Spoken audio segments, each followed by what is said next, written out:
So this one is going to be about I went to go see the movie Amazing Grace, the documentary about Aretha Franklin's classic album from 1972, which was shot in Los Angeles over 2 days. And it was real raw, but it was real honest. It was good home, old fashioned church clapping and feel good. You had a Los Angeles choir, which was incredible. You had the late great Reverend James Cleveland. He was incredible. And Alexander Hamilton was the music director. Incredible. Sister Claire Ward was front and center, and it was great to see her. However, let's just call it like it is. The Queen of Soul, Aretha Franklin, she threw down. You know, I always say this, and even though I grew up in upstate New York, the country boy, the country feel, there's nothing like gospel music nowhere. Nothing like it. And you hear Aretha Franklin singing Amazing Grace, she took it to church. And I said church. People were feeling the spirit. It was deep Pentecostal, Presbyterian, Baptist, Methodist, Catholic. It didn't matter what you was. If you had a human soul and you had a pulse, you was feeling it. She tore it up. I had the album a long time ago, and I always gravitated towards it because she never lost it. Her father, the late Reverend C.L. Franklin, was featured in the film as well. He was a very strong minister, strong presence. You know, to hear Aretha Franklin raw like that on the piano and singing, that's, you know, yeah, I'm going to say it. Because I'm going to say it like this. To me, Whitney Houston is like the last thing in parts of in Shaka Khan and Gladys Knight. Those are the last of that type of singing. Beyonce and that stuff, they ain't in. Because when you see what Aretha Franklin did here, I dare Beyonce to go to a Baptist church and film it like that. I dare her. I would love to see it, but I dare her. You know what I'm saying? I dare Adele to do it. And you name anybody you want, I dare Mariah Carey to do it. I dare him. I seen Whitney do it. I seen Whitney tear it up. She tore it up.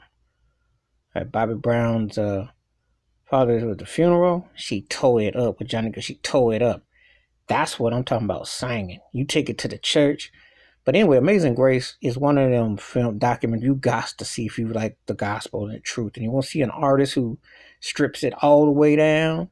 Because you know what I liked about this? You don't even be thinking about respect and that feel good and Spanish Harlem, all that. She had all that. But she went to the church. She's like, okay, I done that. I done jazz and R&B pop. I'm going to take it to church. And I'm like, that is what that's artistry.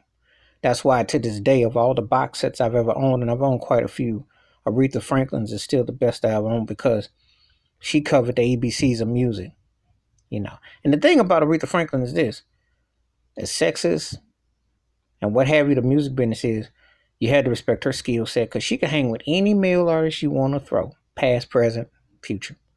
She had it all. She did it all. Bad to the bone. But seeing her in the gospel element, singing the church, her and James Cleveland, she tore it up. The band was bad. Where do I start?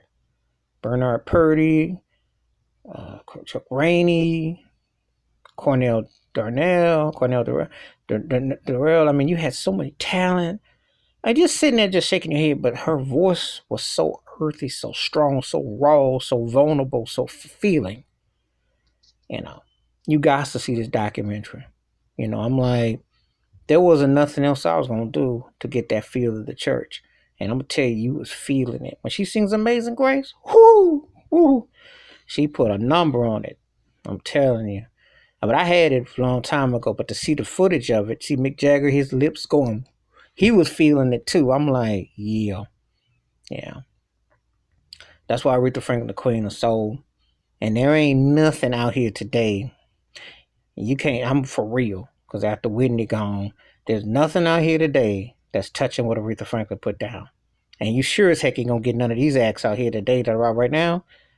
First of all, a lot of them could use a good trip back to church and stop doing garbage that's coming out, because they sure could use an overhaul to clean it up. Like James Brown said before he died, they need to clean it up. But anyway, feel free to leave them comments. Hit that subscribe when the bell rings a new video. And looking at Aretha Franklin, Amazing Grace is definitely an emotional high. It's a feel good. Rest in peace to the Queen of Soul. Channel good music. Ask more of your artists to ask artists to go there and step outside their box and get back to the foundation, because that's where it's at. That's where you get the real heart and soul of the music. All right, peace. Have a good evening. I'm out.